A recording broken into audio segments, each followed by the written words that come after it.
Welcome, craft beer friends, to Season 7, Episode 23 of Tap to Craft Podcast. I am Denny Luce, coming to you from Boise, Idaho, and my partner in craft, the dog whisperer, and my favorite Florida man, also known as Drinking Eagle, from Tampa, Florida, Mr. Chris McKenzie.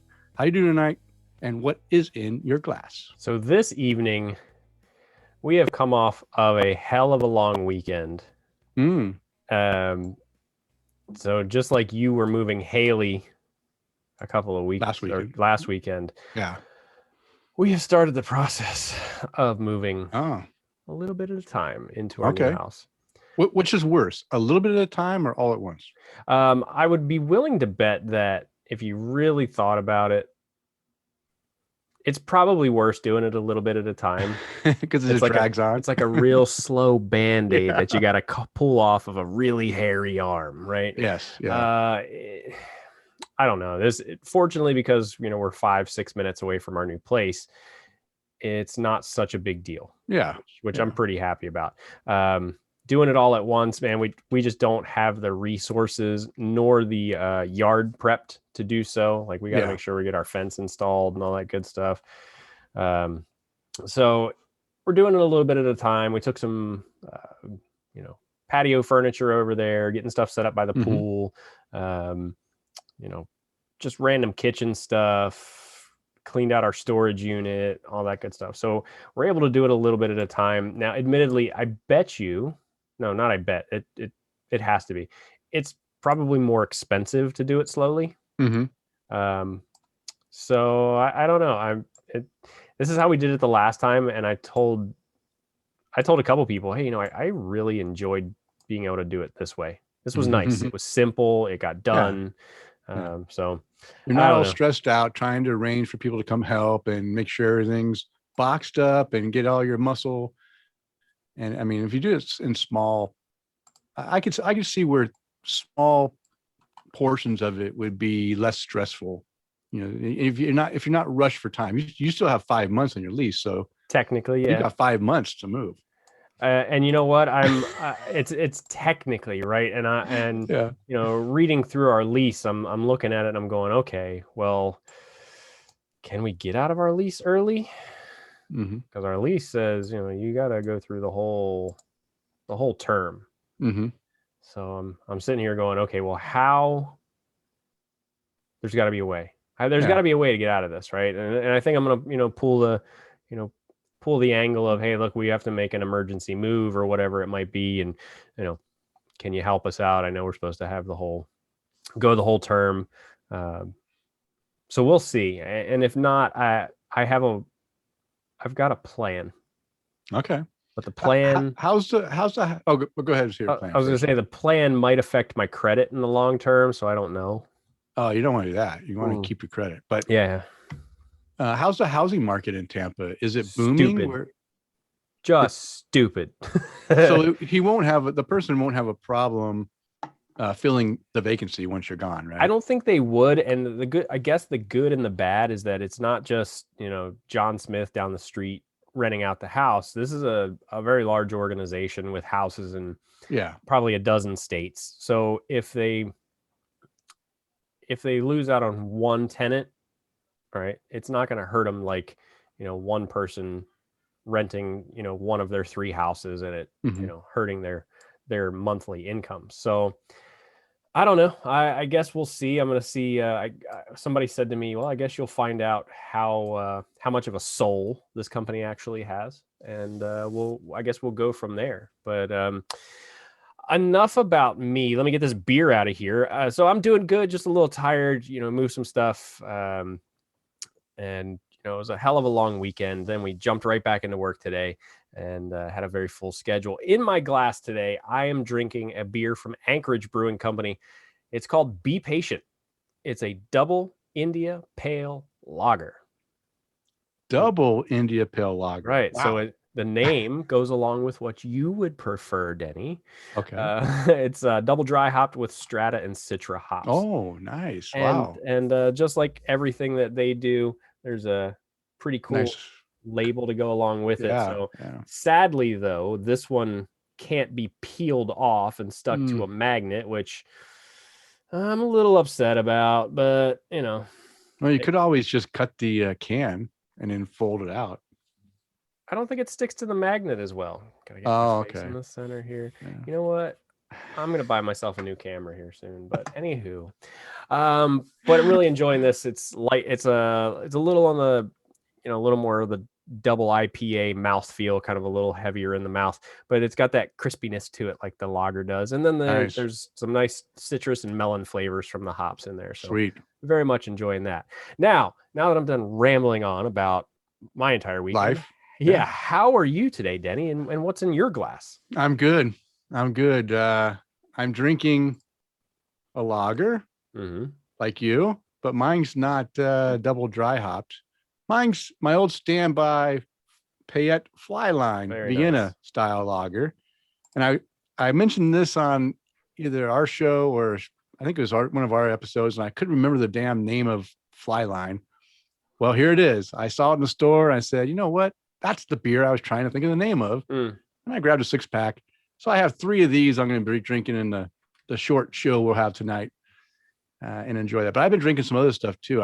I'll mention it on my new and noteworthy. One of the things I drank today in celebration of Memorial Day. We are recording on Memorial Day, 2021.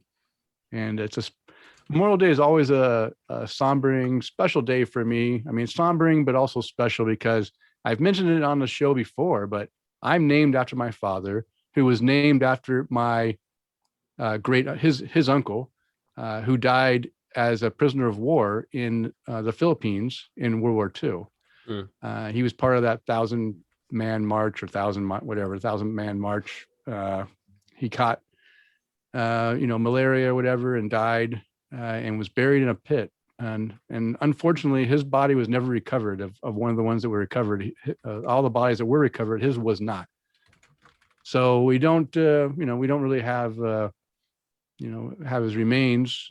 But he was able to pass on some of his belongings to another prisoner who, amazingly enough, 30 years later, found my grandfather and mailed him the package of his stuff. And it had a pocket watch in there. It had his dog tags. It had his insignias.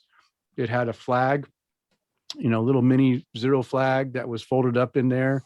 I have that box. When my grandfather passed, I went to Missouri and we went through his stuff and gave away most of the stuff.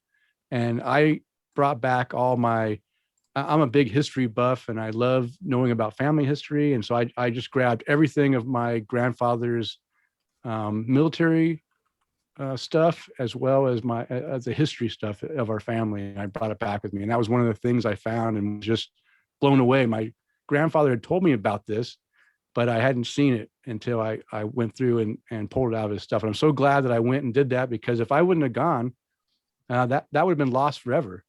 Because they would have just gone to a donation site and someone else would have either grabbed it or thrown the stuff away. But I have it as a keepsake. So yeah, so that's how I'm doing. That's pretty awesome. Yeah. So, but hey, that's enough about us, right? Let's get on. Everyone wants to hear about beer, and we've got beer to talk about tonight. So before we get started, I always like to let anyone new to Tap the Craft podcast know what we're about. We are an educational podcast. We focus around celebrating all things craft beer because we want to assist you, our listeners, along in your craft beer journeys and adventures. And you're listening to episode 179, recording on Monday, May 31st, 2021. And in this episode, we are going to dive into the history of barrel-aged beer. We just got done talking about why IPA is so popular. We talked about black IPA. We did some hoppy stuff. Well, let's go all the way over on the opposite side. Let's go to the dark barrel-aged big beers and find out how they got started. I'm excited to share this with our listeners because maybe you guys know some of the history. Maybe you don't know the history, but we're going to share that with you, as well as Chris and having some conversation along the way, which you already got to experience a little bit of that already. Now, this episode is brought to you in part by our satisfied Patreon supporters like Mike Allen and William Schlemmer, who are our virtual producers, and Tom Byrne, Jeff Seiler, Johan Halberg, Tara Carlson, Chad LaMassa, Mark Church, Matt Knight, and Kirk Tabor, who want to buy us a virtual beer. If you enjoy the content we provide, we invite you to support the show by toasting your host or buying us a virtual beer or even becoming a virtual producer. You can explore the options on our support page by visiting patreon.com/tapthecraft. All right, we don't really have any feedback or voicemails, but if you do want to leave voicemail, we'd love to hear your voice. We get you on the show, answer your questions, or if you just want to say hi, go ahead and do that. You can do that easily by calling. Here it is. 208-536-3359. Or if it's easier for you to remember, 208-53-ODDLY. Now, it's been a while. I realized that we haven't had a voicemail in a while, and I haven't been saying what the voicemail number is, even though it is in our show notes. You can find it pretty easily. But I want to promote that because we do enjoy having these little snippets of our listeners on the air as well. So send your voicemails in and we'll put you on the air and we'll answer your questions or just, chat with you. You want to do that number one more time, Denny? Yes, it's 208-536-3359 or 208-53-ODDLY with 2 Ds. ODDLY. All right. So, and if you want to send us feedback through other means, you can do that through email at tapthecraft@gmail.com or on Twitter or Instagram. Just follow us at tapthecraft. And of course, Chris would love to interact with you on Facebook at facebook.com/tapthecraft. And we do have a website. You can find it at tapthecraft.com. Everything's Tap the Craft. We love that. Socials, Tap the Craft, website, all of it. It's all there. It's all there. All right, Chris, let's continue the conversation because now it's time to untap the craft and see what our listeners are drinking according to Untapped. So, guys, if you want to be mentioned on the show for our Untapped, what is this thing called anymore? Untap the Craft. Yes, I know. It's okay. It is a long weekend. Here we go. Okay. And I do like your new backdrop. That's very nice. Thank you. Yes. Yeah. See, the green screen pays off in dividends. It's very patriotic with beer along the way. Look, if you can incorporate beer along with patriotism, I'm all for it. So if you guys want to be featured on our segment of Untapped the Craft, make sure you follow me on Untapped at MCK1345, and we'll be able to read check-ins like this from Mike Allen, who's just leaving or just got home from a trip to Reno, Nevada, if I saw that correctly, visiting his old stomping grounds, and he checked into a double-barrel iced barley wine. Double-barreled iced barley wine. Wow. Well, he rated it 4 1/4 caps. That's okay. What I'm going to just read into. It's from Untitled Art, 4 1/4 caps rating for that. He's checking into a lot of stuff. Come on, computer screen. You can do it. There we go. A lot of stuff in the Reno area. And I think he just got home today. I can't remember specifically. But next check-in is going to be from my buddy Scott Cooper. Coop is drinking a Juicifer by Gnarly Barley Brewing at our bar. Coop, currently in New Orleans with his our mutual friend Keith Knott. Next on the list is going to be Kevin Page, combining the two once again, drinking an Arcane Ale Works beer out of a barrel glass. He's drinking a Sunnyside by Arcane Ale Works. The new king, he says. 5 cat rating for so this is his new favorite beer from Arcane Ale Works, huh? I guess so. Moving on up the list. Screen is refreshing slow today. Thanks, Apple. Eric Gronley is drinking a Haymaker IPA 2021 by Mankato Brewery. 4 cap rating for that beer. Next on the list, there he is, Keith Knott. Now, granted, they must be coming home. Granted, not a great, wonderful, crazy, over-the-top beer. He gave it 2.5 caps. Completely average. It's Amber by Abita Brewing Company, but I never read his name on here, so I'm taking the initiative to read his name. And his buddy said Abita is terrible, and he responded, "Yep, local brew in the airport, just passing some time." So, yeah, So he wanted to get the chance to read his name. Brian G is drinking a Boss Tweed by Old Nation Brewing. 4.25 caps for that one. No notes to go along with it. Sarah Zawodsky is drinking a Bringing Sexy Back by Aslan Beer Company, which I had the double version of that a couple of weeks ago. Yeah, it sounds familiar. Yeah. Actually, we posted a picture of it on our Facebook page and Instagram.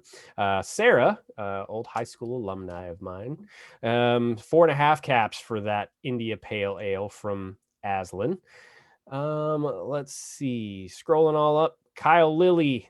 No notes, no rating, but he's drinking a Lakeshore Fog by Southern Tier. Southern Tier's one that I haven't been seeing a whole lot of lately either. Yeah, me neither. Yeah, haven't seen a lot either. So I don't know. Southern Tier. I mean, I know we end up, trying a pumpkin every once in a while, but you guys drinking Southern Tier anymore? I haven't seen it, so I'm not sure if it's coming out here anymore. I didn't even see the pumpkin this last year. No, I did, but oops. I haven't been seeing it a whole lot. So I do see like the multi-pack in, like my local Total Wine or ABC or whatever's out here. So I don't know. Next on the list is Denny's check-in, but I'm going to this is one of your save new it for new and noteworthies. noteworthy. Yeah, it's a new and noteworthy beer. So I'll let you take that over when we get there. Brian G is drinking a Ferrari backpack by Toppling Goliath. Oh, that's a cool name. Wow, really tasty is what he said. 4.5 caps for that beer. Continuing his check-in streak for the 3,433rd show in a row, Chad Lamassa is drinking a Pinkies Up by Tripping Animals right down here in Florida. And he said, love the can art. Lots of peach and guava, subtle passion fruit. The description says brown sugar. I can't find it, but whatever. This is still a great beer. 4.25 caps for that beer. And he's right. What style was it again? Pinkies Up is going to be a fruited sour. Fruited sour? But he's right. The label is pretty cool.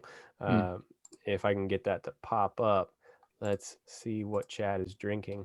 Oh my gosh. Yeah, that's pretty cool. I like it. I like it too. That's funny. Yeah, Pinkies Up.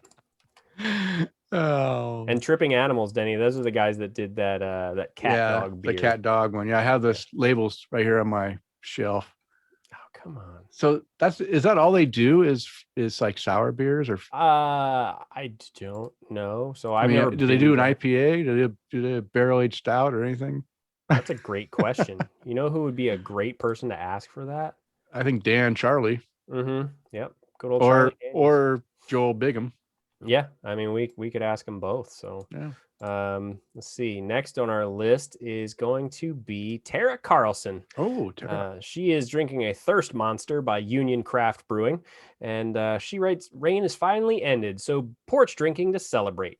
Oh, Union does all right, and Jim K doesn't like Kolsch, so I have the whole 6-pack to myself. What? Oh my gosh, Jim. I thought we could be friends. How Jim. can you not like Kolsch? My gosh, it's a great style. Oh, you shocked me there. I thought for sure that would be, but hey, I'm glad Tara is this. At least she's going to help you, right? I mean, she's not just, leaving you out in the cold and going, oh, well, you spent $10-12 on this on this Kolsch that I guess you're just going to have to, Oh, wow. I just had a couple Kolsches and man, I love Kolsch. I love that style. Too. It is. I definitely do. Just refreshing and just really good. And I had when I think I'll talk about it on my new Norworthy actually. Okay. One of them. So good. Wow. Yeah, and if I could make my computer work right today, I'd probably get into this a little further. But is it broken? No, it's all broke. No, come on. Here we go. That's what I wanted to happen because I wanted to read this next one. I clicked in the wrong spot again. Oh my gosh. Come on. Jeff Seiler is drinking a Heady Topper by The Alchemist. My check-in number 1,000. Just had to have something special. This beer is fresh as of 5/10 of this year and simply amazing.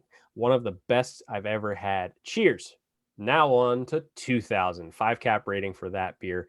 And like you mentioned the other day, Denny, the listeners kind of people who didn't even know each other before Tap the Craft or are chatting back and forth. Eric Gronley commented on his check-in, nicely done. That's a bucket list beer for me too. Awesome beer for that milestone. So it is an awesome beer. It's Heady Topper is one of those beers that actually lived up to the hype for me. that's good. I actually I enjoyed it more than I thought I was going to enjoy it. So that's good. Let's see. Moving on up. That was me checking into something. John W.C. is drinking a Nemesis 2021 by Founders Brewing Company. Syrupy and sticky caramel toffee malts with nice sweet booze and fig raisin and plenty of piney resinous hops at the end. Looks like 4 caps for that beer. Founders is getting some love. That's always good. And Art Warchek is drinking a Big Blue by Treehouse Brewing Company at his favorite check-in, the North Phil Harmstead. 4 1/4 caps for that beer. And he's just simply said, Happy Memorial Day. And that Happy Memorial Day is what everybody is drinking. Wow. That's a lot of variety and some, bucket list beers on there as well. So that's good. That's good. Wow. Yeah. I could use some more Heady Topper. I think I need to go make a trip to the New England area, visit Jim and Tara, drive up north to Maine, stop in a few breweries on the way. Watch you get up there and they'll be like, yeah, we're all out. Yeah, we're out of beer. Sorry, go home. So, all right. Well, good. So I wanted to shout out Steve Korsman. I didn't. He mentioned in here, who's that dashing young looking guy? Well, that's me. And if you're watching the video, you might notice I look a little bit different than normal. I shaved my beard off for the summer last Monday, so a week ago. And I got done moving my daughter. In fact, we didn't talk about this on our show. We talked about it on the Forbidden Reality show. But yeah, last weekend, I took Friday, Saturday, Sunday, and Monday off. And my daughter purchased her first home and she needed help moving. So wife and I, Sarah, drove Friday morning and we moved and got her all set up in her new place. And it's exciting. My little girl is growing up and now she's a homeowner. And that means that dad just has twice as much home projects to do than he did without that. But yeah, so I got done moving and I was just like, I just felt like it was hot. Actually on Friday, it was rain. So it was pouring down rain. So my beard was like soaked in water. And then Saturday it was hot. And I just felt like, you know what? Summertime's here. I'm going to shave this thing off, have a nice, cool, refreshed face to have that breeze on it and get some sun and make it, just enjoy the beardless life. And then of course I shave it. And then for 2 days, it was like freezing cold. And I'm like, wind is blowing, rain, it dropped like 30 degrees. And I'm like, holy smokes, I shaved the beard off and it's like the apocalypse is happening and it's going cold. It's like the Arctic freeze going on. But then it got warm again and it's supposed to be like 97 this week in Boise. So it's getting warm again. Did you say 97? Yeah, that's what Sarah said. It's supposed to be 97. You might as well just come on down to Florida. Yeah, that's that time. And also just want to say cheers to you, Matt Helmer, Mr. Devious, Mr. Matt. I don't know if he's just said it on our chat or if he's actually watching, but hey, cheers to you and happy Memorial Day as well. All right. Well, hey, we're moving right along. It's time for the Brew Buzz, and the Brew Buzz is devoted to discussing various beer-related topics. And this week, we're going to discuss the history of barrel-aged beer. And this is something that has interested me for a while, and I had it on my to-do list of things. This is not one of the ones that our listeners asked for, because we've been going through last 6 shows or so. We've been doing stuff that listeners had wanted, but this is one that I had on my list that I want to talk about, and I just thought, let's talk about it. Let's mix it up a little bit. Get out of the IPA, get into something a little bit different, and maybe something that a lot of people don't know. How this whole barrel-aged beer thing started. And so I took this information is intertwined bits and pieces here and there from 3 different articles. The first one is the definition of barrel-aged beer from Hop Culture website. This is written by Kenny Gould. I also took from an article from the Gear Patrol website by Ryan Brower. It's how bourbon barrel-aged stouts came to dominate the craft beer world. And this is an older article going back into about 2013, but it still holds true. A lot of the stuff in here. And then the last one was from, it's called Brews and Barrels, a story of barrel-aged beer. And this is off of the Anchor Brewing website. And Anchor Brewing, if you haven't gone to their website, they have a lot of history, like beer history on their website that they do some articles in there. And I really enjoy pulling some information because sometimes you can get some stuff you didn't know or didn't get from other resources from there. And then those are 3 articles. I'll have those links in the show notes. So just if you want to read more in depth about all these articles, you can do that. So let's get started.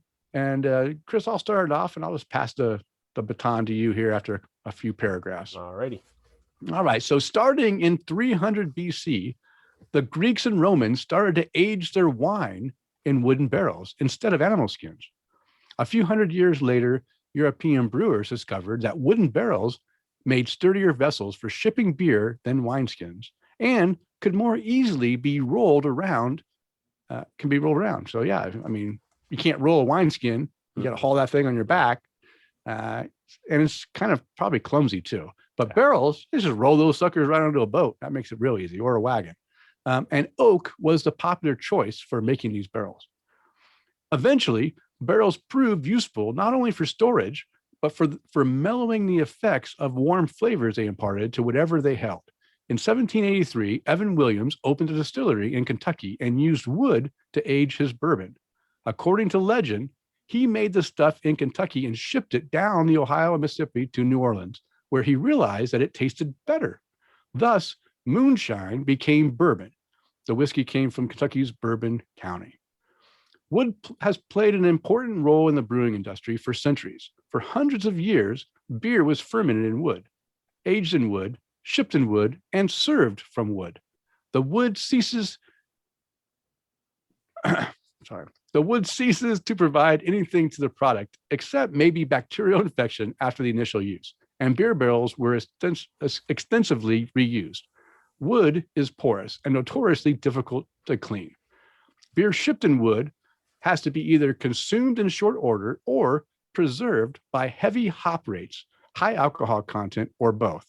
A sort of preservation could be achieved by shipping beer that was still actively fermenting or cask conditioning, an inexact methodology that depended heavily on the skills of the publican at the serving end.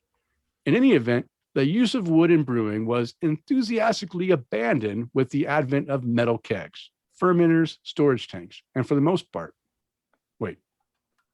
that is. Yeah, sorry, that was okay.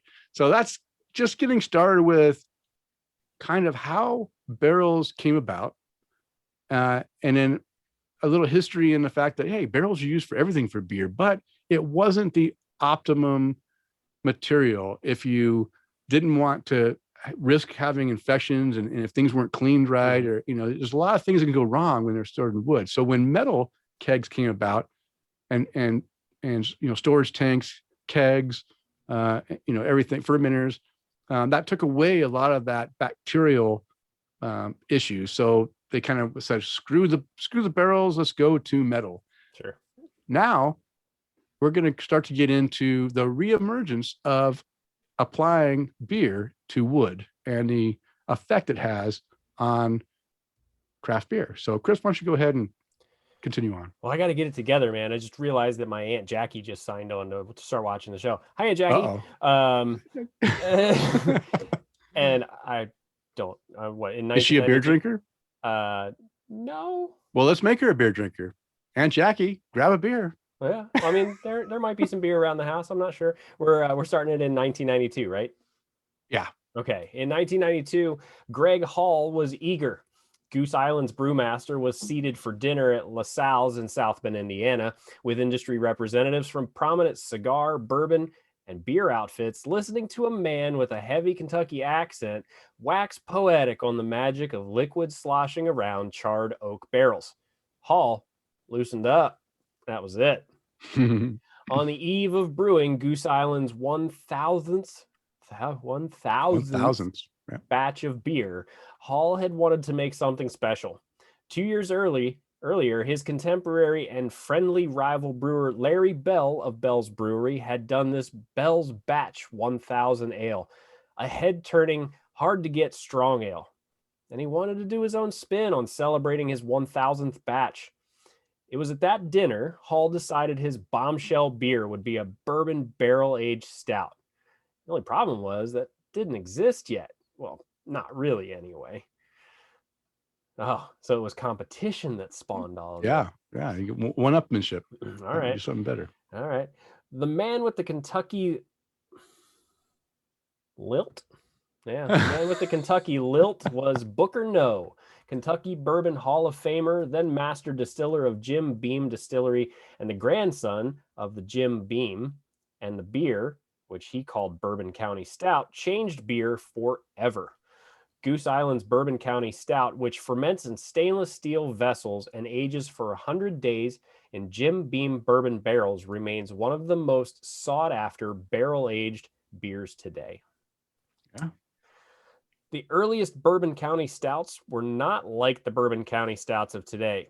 Save the basics, they're rich, dark stouts with sweet chocolate notes and a hint of bourbon bite. In 1995, Hall decided to enter the earliest versions into the Great American Beer Festival. American craft beer was still in its infancy, and new styles were not accepted so easily. Today's hazy IPAs would never have seen the light of day back then. Right? In the mid-90s, standard brewing practice was replicating and sticking to the tradition of old world European styles. Yeah. And that's a key, right? Because it was still in its infancy. And basically in 92-ish, 92, 93-ish is when I first started getting into craft beer. And yeah, I've mentioned it many times, is that we just didn't have the variety, right? There's a few breweries, and especially I was lucky enough to be in Oregon and Washington State. That's where a lot of this craft beer revolution occurred, Northern California up to Washington. And so I got to participate early on in some beer, but yeah, I could see that definitely it could be a problem bringing new styles or different things that weren't traditional European type styles, into the craft beer scene. It would be looked, bad upon. So, well, look what happens today. The same thing happens today when, they introduce those new styles, right? What's one of the most recent things? The hazy IPA is probably one of the most notable, trend in the beer world. Yeah, all the hazy stuff, the pastry stouts, the barrel aged stuff. Now we're into the slushy, like the slushy beers, beers, and the fruited, the heavily fruited sours. I just drank one with dinner. It was from Untitled Art. It was that peach a la mode sour, which you get to the first half of the can and it's still good. It was actually really good. I do like that beer. And then the rest of it, it's fruit puree coming out of the bottom of the can. So you gotta pour a little bit, mix it, and then pour the rest. Yeah, like Blue Moon. Remember Blue Moon? They're so fancy. You crack that open, you pour a little bit, swirl it around, and then get the rest of it in there. Yeah, you get that was done with all the imported beers, right? Like the wit beers and stuff, the Belgian stuff. You'd always pour a little bit in. And the German hefts too, and you swirl it around and pour the rest in to get that flavor. So that was. They did like though. Yeah. All right, I'll continue on here for a couple paragraphs. Okay. So because Bourbon County brand stout did not fit in any style category, it was disqualified by the judges. But two things happened that convinced Hall he was onto something. First, there were hordes of other brewers waiting in line for the Bourbon Barrel County Stout, and Goose Island poured every drop of it.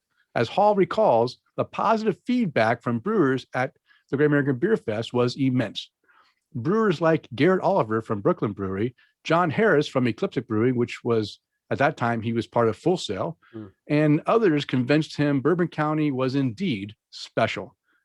It's worth noting that while Hall may be credited with the proliferation of the bourbon barrel aged stout, it was Jim Cook of Sam Adams that first put dark beer into spirit barrels stateside.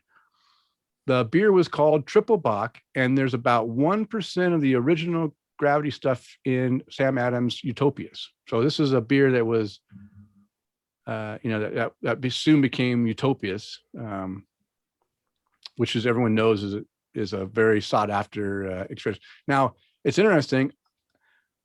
Somewhere in I have a bottle of, I had this Triple Bock. I have a bottle somewhere. And I thought it was right here in front of me when I first set this up, but now I'm having trouble finding it. But I actually have a bottle of this Triple Bock beer. Matt Helmer said Blue Moon was fancy because of the orange slice. The orange slice, yeah. Everyone wanted that orange slice. Yeah, I mean, I can't fault him for that. That's so very true. Yeah, it was all that fancy orange slice. Yeah, nice. All right, so in his 2016 memoir. It's French. I'm not very good at French.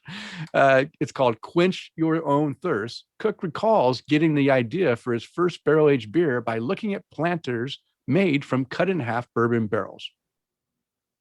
I don't know how you get an idea of seeing a barrel filled with, plant soils and plants as putting a beer in there, but hey, it's okay. Maybe he saw the charring on the inside, and he thought, "Ooh, I wonder if that would add some good character to a Bock." Well, maybe. All right. So after that 1995 Great American Beer Festival, other American brewers, particularly those in the Midwest, took note. Founders Brewing debuted their Kentucky Bourbon Stout for the first time on draft in 2002. 2 years later, the high ABV bourbon barrel aged stout would become the number 2 rated beer in the world on Beer Advocate. In 2004, Munster, Indiana's Three Floyds released Dark Lord, a Russian style imperial stout brewed with Mexican vanilla beans, Indian sugar, and coffee, to huge fanfare. The brewery released it on what was called Dark Lord Day in 2005, an event made waiting in line for a beer release. I'm having trouble tonight. An event that made waiting in line for a beer release and a single day beer festival became the norms. I'll go ahead and read one more here. I'll let you continue on. So why bourbon barrels? And I don't know if this is true or not, but it says to protect American cooperage, which is the making of barrels, we have a law that prevents distillers from using bourbon barrels more than once. As a result, used barrels are readily available.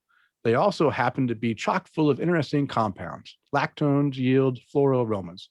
Phenolic acetaldehydes provide vanilla, and simple sugars impart caramel.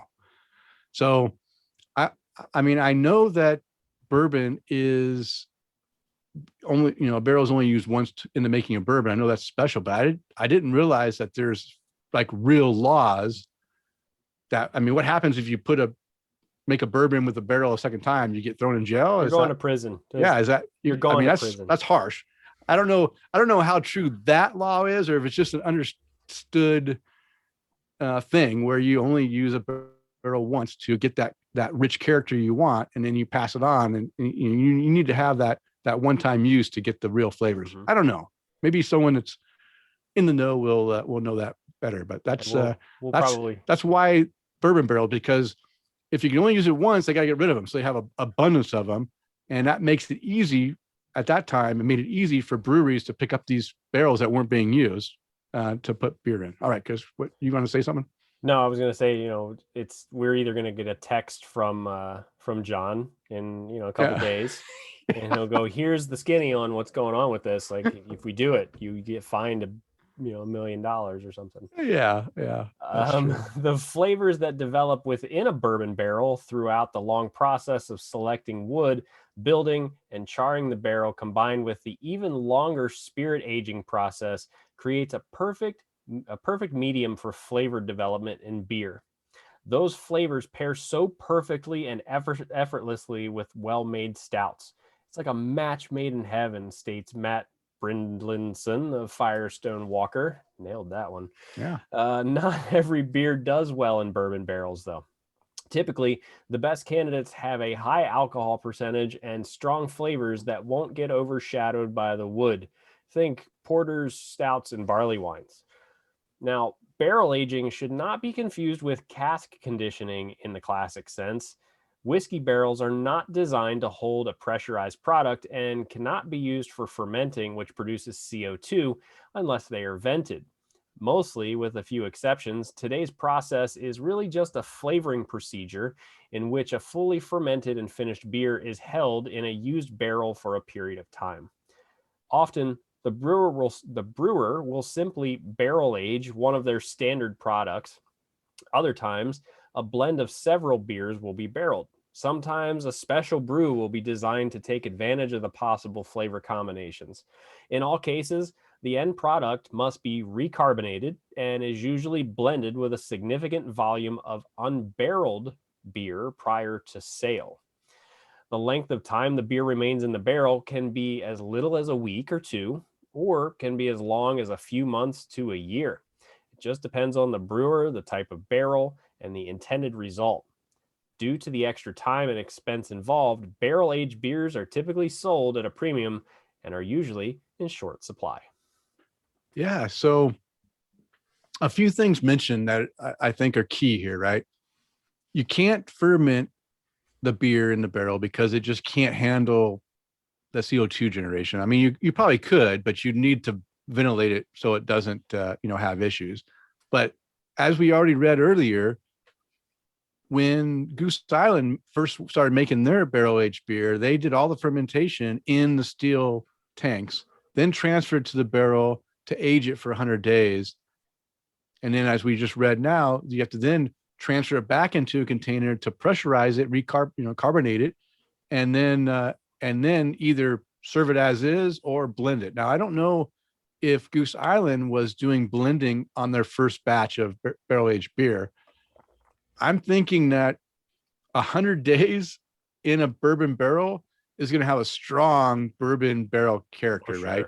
It only takes some of the beers I've had that have been barrel aged, that like for home brewers, I find that they tend to go a little bit longer by like going 5 days, right? And it was like too much, right? Yeah. Even 5 days or a week.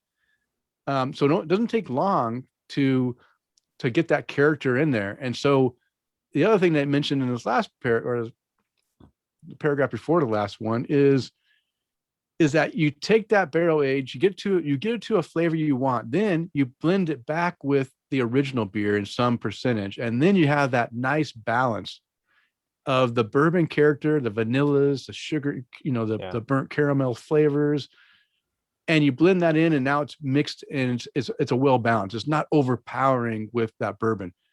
And that's the mistake I see a lot of breweries that, especially 10 years ago, they were like releasing it without doing a good blending. Oof. And it was just too much bourbon, right? So much barrel. Yeah. And so much barrel and so much character, it took away from the actual beer flavor. Nowadays, I think craft brewers are doing such a great job of realizing that, hey, we want to have a beer that tastes like beer, but we want to have these characters in the background that gives you that extra kick to it. And so that's what I think they're doing so much better barrel-aged stuff nowadays than they were, 10 years ago, or even 5 years ago, to be honest with you. I think, as we mentioned in the article, Goose Island does a fantastic job. I don't think they're overpowering with the spirits. Firestone Walker, an incredible job of blending their beers. I've never had a Firestone Walker beer, one of their big end beers, that was overpowering in barrel character or spirit character. One that I think early on, they may have changed it up now, but early on, Anderson Valley, their barrel aged stuff was way too strong. Like their Wild Turkey one that they did, man, I couldn't drink it. It was so strong, right? It just overpowered you. There's nothing but booze and barrel in it. I remember that one. It was almost like I almost remember it thinking it was like a malt beverage, just because it was so just boom. I mean, Yeah, it was yeah. hot It was sometimes. hot and it was hard to drink, right? Because not only do you have it's something that you could sip, but Mhm. it's not. But you don't want it to get too warm because it's still beer. And so when you get that beer warm, it's still got that heavier consistency. It's almost like Mhm. drinking Southern Comfort, but Right. amped up like to 80 proof instead of 40 proof, right? I mean, it's like an amped up syrupy mess, and that's where it just gets a little bit messy. You can sip on a beer until it gets to a certain temperature, but you can't sip on it like you could a good bourbon, Yeah. where you just take a nice little swig and every so often and it just warms your body and you're not gulping it, right? It's a little bit different. Well, I mean, I still do that even with kind of, uh, I guess, bigger barrel aged beers now. So I almost pulled out a bottle of beer from Cigar City's El Catador Club, Mhm. which they're putting, again, I've talked about this before. They're putting them in 500 milliliter bottles, which is so Mm. much better now instead of the, 750 milliliter or the 22 or 24 ounce bottles. Yeah. Because the 24-ounce bottles, not only did you have to struggle to get it down, I would keep like a pitcher of ice water. Like if you Just if you were to get like champagne or something at the yeah, restaurant, just you'd put stick it it in in there. the yeah. So that's what I do now. And I was like, oh, am I gonna have to throw some like ice water in my cooler here and then make sure it stays cool? But I don't know. It definitely helps when you can keep the bottle cool and then pour yourself some. And even like what I'm at now, even with this beer, if you poured this much into it and it was enough there where you could warm it up just enough Hmm. but it was still cool, that you weren't, like you said, getting that big syrupy body and big booze, and it's almost like chocolate syrup at some points when they get too big. Yeah. Yeah. No. Yeah, definitely. Cigar City makes some big beers like that. I still have one Bambura. Is that Yeah. I still have one can of Wow, that you still left. have that, huh? Yeah. Because I loved it. I bought a couple of 4 packs and I've been drinking them every so often. I have one left, and even aging it, it's still a big beer Yeah. in a 12-ounce can. It's still a big beer and heavy, and if it warms up too much, it becomes a little bit too. Same thing you're talking about, right? So it's a little bit too hard to drink. But man, that is a good beer. They do Yeah. they do some good big beers. Yeah, they certainly do. All right, Chris. Anything else with barrel aged? I don't have it in here, but you can find. I mean, they mentioned that the best beers are dark beers, right? Mhm. Beers that have a big backbone to it, that can take on that barrel aging without overpowering the beer.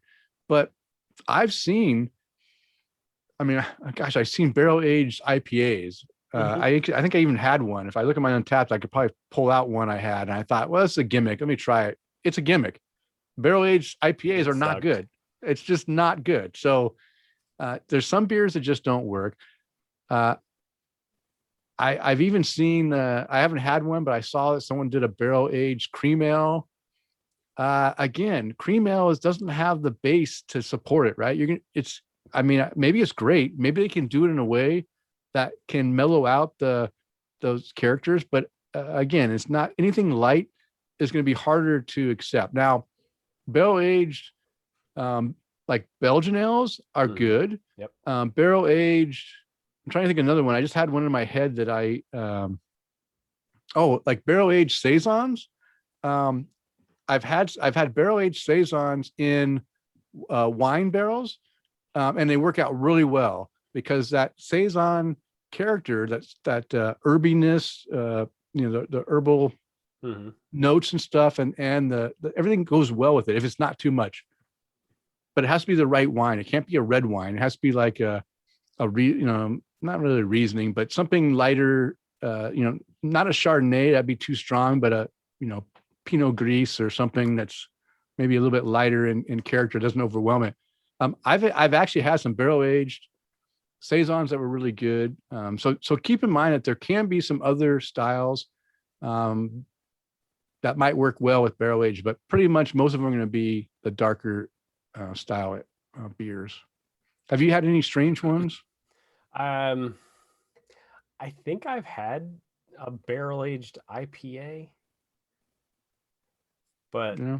I don't know. It's and like you said, it's sticking in my head for some reason, but it definitely was. It was just kind of a gimmicky thing. Yeah, it was horrible. I need to look it up now. Maybe when I'm doing my Untapped thing, when you're doing your Untapped, I'll look it up and see if I can find a barrel aged. But yeah, I mean, it has to have not only the kind of the body, but also the notes to kind of back it up too, because we're talking about sugar and vanilla and oak. Oak's a little on the earthy side, so it's not necessarily sweet, but you're talking about some sweet flavors that, there's plenty of sugar in bourbon, or whatever spirit they're going to be aging these beers in. So you would want something that's going to be a little more savory or roasty, or maybe a little bit bitter, so you can kind of balance out the sweet and the bitter, or the sweet and the savory with whatever it is you're putting in the barrel. Yeah, I think I've had some barrel aged lagers in tequila barrels, which is unique because, again, I think tequila. Now we mentioned mainly bourbon, right? That's what the first barrels were, but you can find barrel aged beers that are not even in a spirit, right? They'll use they can even do barrel aged in a non-spirited barrel that just has like a regular barrel, like a white oak barrel, and give off some character that doesn't include the spirits, just gives off the. Now those tend to be a little bit more earthy, as Chris pointed out, with a in my, when I have just plain like white oak or French oak like barrel, to me it tastes like I'm drinking a pencil, right? Yeah. Like gold graphite pencil. Like I stuck it in my mouth as a kid and you get that flavor. That's what it tastes like to me. I don't like that as much, but I do enjoy the tequila barrel. Has been very unique. If you can get a port barrel, man, the port barrels are really unique flavors that add into a beer. So I love port anyway, and then just having those deep, rich flavors coming out into a beer is really nice. There's a lot of doing like rye whiskey barrels, of course, the bourbon barrels, rum barrels. We saw a lot of pumpkin beers, which, again, the right barrel with the right beer. Have a pumpkin ale. It's going to be a lighter ale with pumpkin spices in there. Add that in with a rum character. It works perfect because the rum with the spices is spiced rum, and it really enhances the beer. So there's a lot of different style of barrels and a lot of different beers you can do with the right combination. Just keep out there and look. And I'll tell you, I honestly prefer whiskey barrels over bourbon barrels. Yeah. I think the whiskey, I don't know what it is about the whiskey. It's not as strong, and I just like that character. And if it's a rye whiskey, I think I like it even more because I like that rye character, the spiciness that adds to it, and I really enjoy those. Boulevard Brewing, they do their rye on rye and the rye on rye on rye, and those beers are some of them, like the rye on rye on rye was way too strong. I was like 18, 21%, maybe 21% beer. I only had like a 1 ounce of it, and it was almost too much for me to drink 1 ounce of that beer. So it's super strong. Now that's going over the top, but if you just have it on rye or maybe even double rye, that's a good beer. So try the Boulevard ones. Just don't go for the triple rye. Well, I was also kind of flipping through my I just typed in barrel aged in my check-ins, and one stood out real fast was a rum barrel aged. Well, it was called Zombie, but it was from Corporate Ladder. It was a fruited sour. So they had done a barrel aged series based off of like some tiki drinks, and I don't remember what a zombie is, but when I said it to somebody, and they were like, "Oh, that's really great! Like it's a fruity drink, but it kicks you on your butt." So that one is one that stands out as something that's like, oh, a barrel aged, like a rum barrel aged fruited sour, and you get that kind of tiki beach drink, which I gave that beer a 5 cap rating. So there you go. And there was a couple of them that they did kind of like that as well, but like Scotch barrel aged Imperial Brown from Freem Family. That was a brown ale, which I gave that one 4.5 caps. I mean, it's really cool if you can go through, like you said, Denny, go through your Untapped and take a look and see what extra ones might be there. Most of them are all, bourbon barrel, imperial stouts and, stuff like that, or, imperial porters or things like that. But I think I'll do the same thing when you're reading off your new and noteworthy too. Okay. Yeah. Well, and it will just kind of, we'll see what interesting ones come up that we might share with our listeners. All right. So let's get into our new noteworthy, Chris. Sure. I said it was going to be a short show. We're coming up on an hour. Yep. If we can get done in an hour and 15, that's a short show. So you want to go first? You want me to go first? No, I'll go ahead and jump in. So I'm going to talk about a brewery that I haven't talked about in a long time, Lagunitas. Oh, there you go. Yeah, and I grabbed this beer the other day while I was watching the Lightning win Game 6 of the first round of the Stanley Cup playoffs. Oh. The Waldo Special Ale from this year, clocking in at around, I don't know, something dumb like 14% or 11% or something. It's a triple IPA. And admittedly, I rated it a 4.25 as far as Untappd ratings go. I've had this beer, the other versions over the past couple of years. I haven't had it in a couple of years, but I remember trying it before and, enjoying it. Tried it again, and man, it was good. Again, another beer that probably the environment helped with. So we were watching, like I said, we were at the Fermented Reality Beer Garden watching the Lightning play, and got to enjoy that beer. The next one I want to talk about is a local beer from Tampa Bay Brewing Company. It's their Double Coast Lager with lime. Gave this beer a 4 cap rating, but this is one of those beers. I think we were talking to Joel about this one, where they're brewing this beer because they're zesting like bushels of limes to go in this beer. Yeah, we did talk about that. Yeah, and if that is zest, man, oh my gosh, it definitely shows. This is a perfect beach pool beer, boat beer. It's a really fresh, very real lime flavor that goes along with it. A nice, light, crispy lager that goes along with it. I gave it a 4 cap rating, and I've had this, I think, 3 separate occasions. Finally just checked it in. I don't know why, but this is a beer that I've had 3 and 4 of, whether it's on draft or I don't know if I can get it in cans. So I've had it all on draft, but I've had probably 6 or 7 pints of this since this year. Really, really good beer. Like I said, nice and light, good lime flavor to it. Easy to sit and kind of just drink at the pool or by the beach or on a boat or something. And then the last one I want to talk about is from Lupulin Brewing. And I'm going to botch this name. Citridiculous. There we go. Citridiculous was I believe a double IPA, but I rated it a 4.5 cap rating for this beer. And there's Denny. I'm sure you've had beers like this one. I had. I took a sip of it and I just went, oh, this. I have to have another one of those. Oh, wow. Like, this is really good. Like, it doesn't have maybe any of that hop burn, or it doesn't have any of the, where it's too bitter or it's too sweet or it's too this or too that. It was just really good, nice and balanced, nice and hoppy, but some fruitiness came out from the hops. Eric Gronley said I nailed it on Citridiculous. Thank you, buddy. I appreciate that. Because they come up with some fun names in their beers. But I did really enjoy that one. I picked that one up from Tavor on my last shipment, and I'm really glad I did. All right, Denny, you are up, sir. What about some of your new and noteworthy beers? All right, so I'm going through my different beers here for barrel age. I have a lot. Yeah. And I found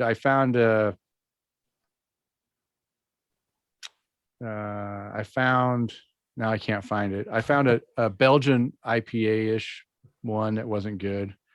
But I saw that there's a lot of saisons that I've had with in barrels, and a lot of strong ales. So another one, a strong ale is a good one, whether it's American strong ale or if it's Belgian strong ale, like a dark strong ale and stuff. I've had a few of those in here, and barley wines, of course. Yeah. I tell you what, I love a good barrel aged barley wine. And Tom Byrne, if you're listening, which I know you are, remember you were going to bring by some barrel aged barley wine. Just Yeah. in case you forgot. Just in case you forgot. Yeah, just a reminder.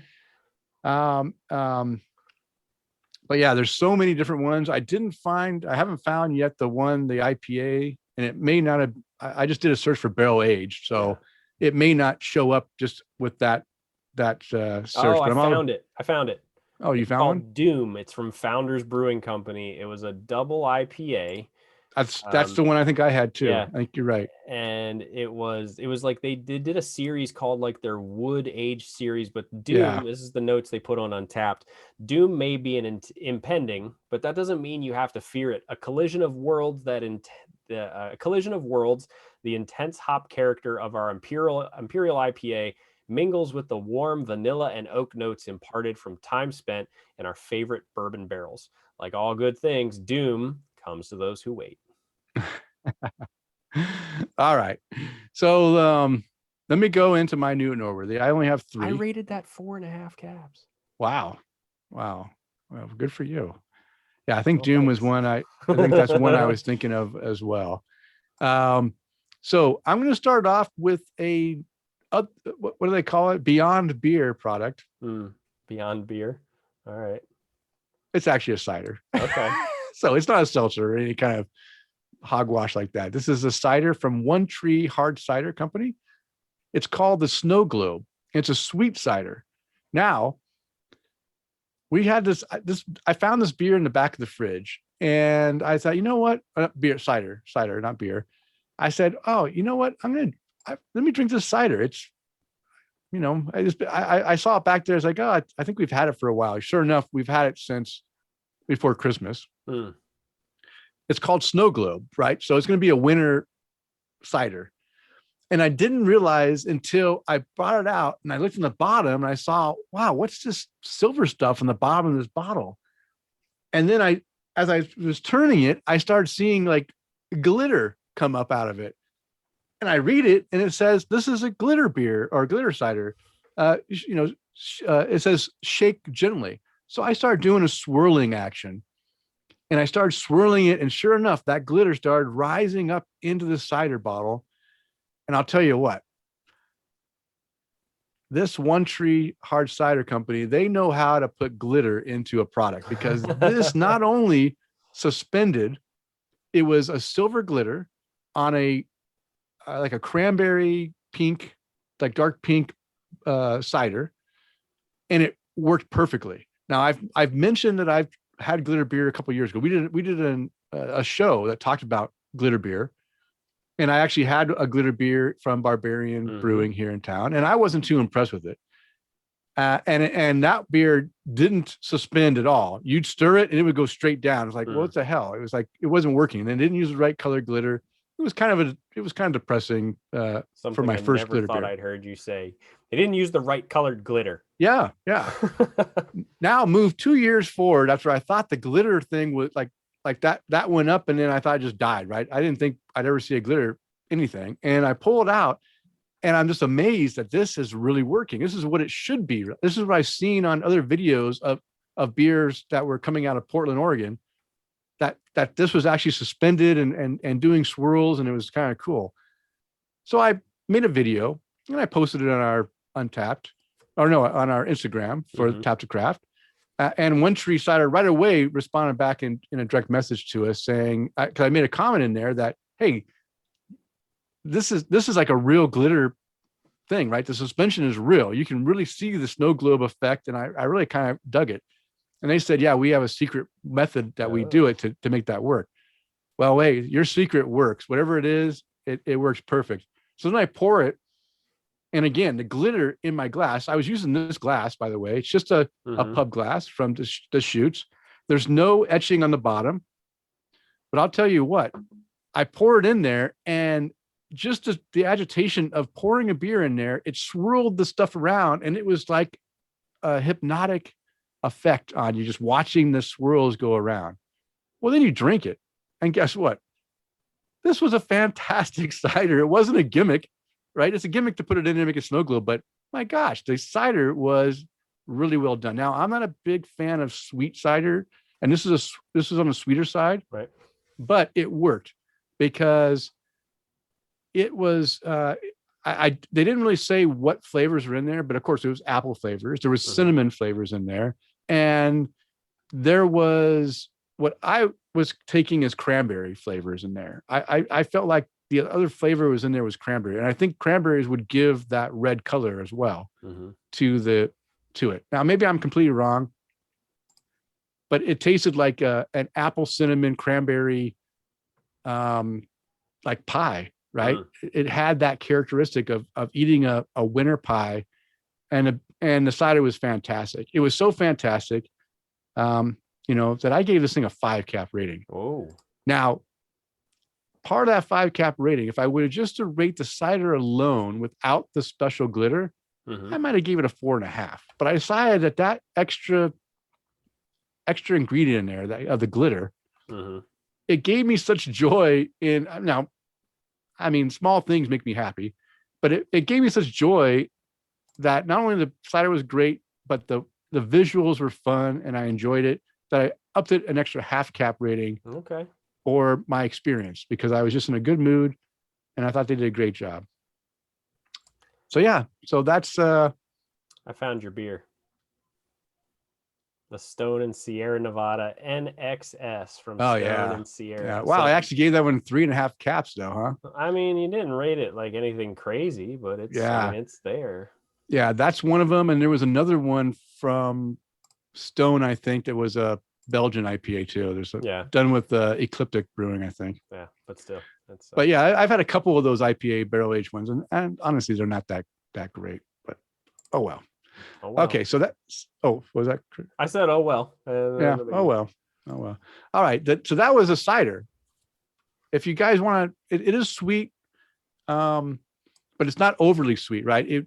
It was. I drank a 22-ounce bottle of it, and I didn't feel like I was on a sugar high, right? It was not that sweet. It's a little bit over a semi-sweet sweetness, but not like super sweet. Not pastry sweet. It's below that. But go try it if you can.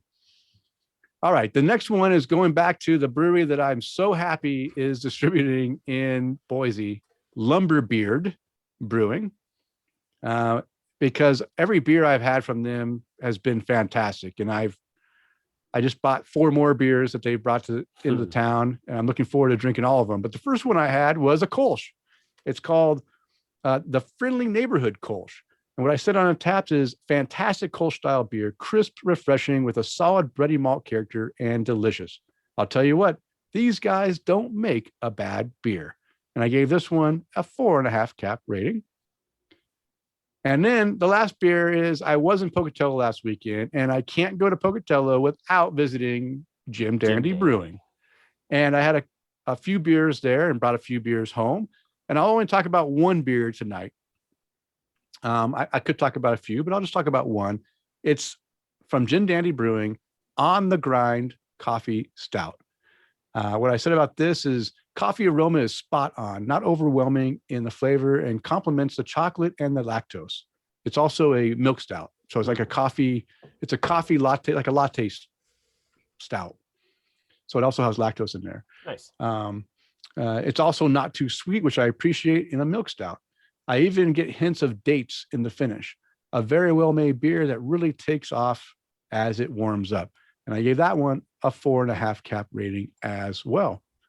So those are my new and early beers, short and sweet. I've been drinking a lot of, actually, I'll be honest with you.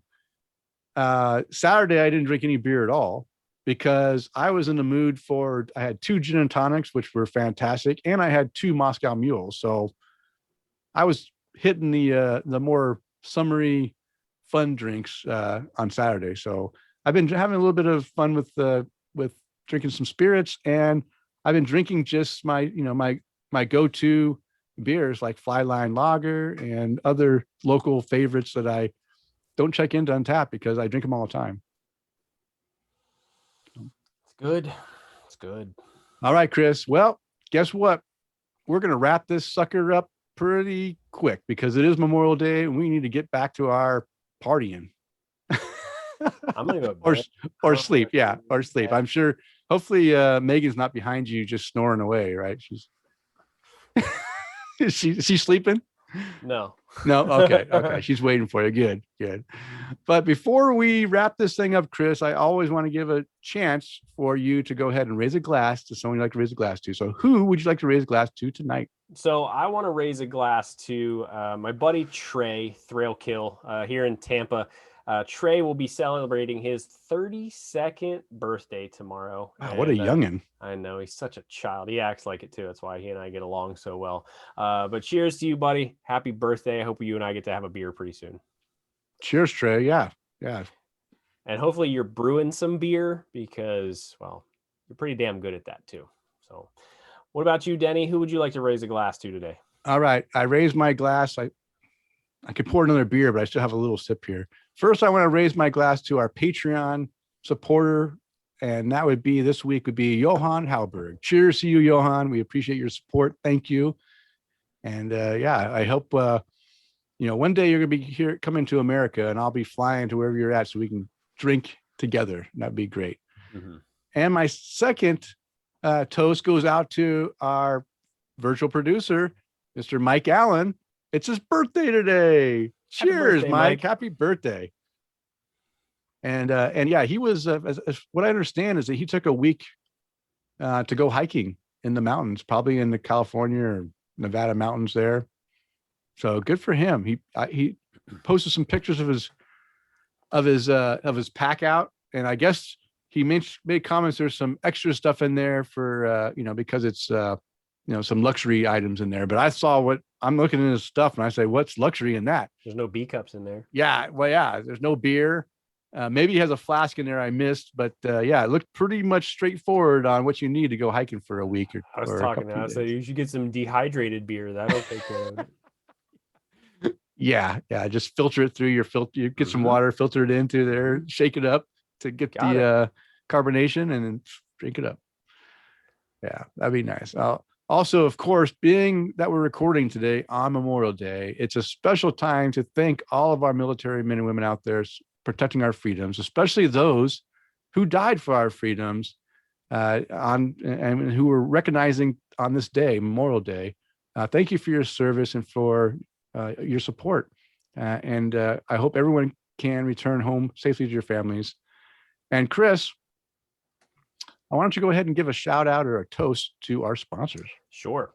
So at the forefront of the craft beer movement, Brewer Shirts was one of the first to create apparel that celebrates the art of brewing and the love of fine beer. Never too trendy, always comfortable, and offering affordable quality, they screen print their gear by hand in their studio using eco-friendly inks, materials, and processes. Visit their online store at brewershirts.com and use the coupon code TAPTHECRAFT2020 to receive 15% off full-priced items. And you can find the beers and links to the articles that we mentioned on the show in the show notes, located on the show post at tapthecraft.com. And if you'd like to follow us on social media, I can be found on Twitter, Instagram, and Untapped at Loose Screw. And Chris, how can our listeners follow you? So you can never follow me on Twitter at Chris_McKenzie82. Never. I'm never there. I can't remember the last time I logged into there.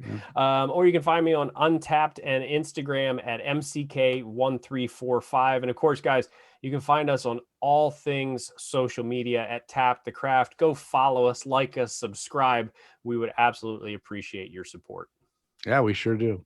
All right. It is last call. It's time to bring the show to a close. We want to thank you for downloading and listening. We ask you to please tell a friend, and of course, subscribe on all the applications out there. Just subscribe to all of them. Download them all. We want to get your numbers. Yeah. I'm not going to go through and tell you what they are. You guys know what they are. But hey, subscribe, rate us, give us a review, let other people know about us. We would love for you guys just to spread the word of what we do to your friends and get them to listen along with you and join in. And as a reminder, we do release a new show every 2 weeks. Now go out there and spread the good word of craft beer. Cheers. Cheers.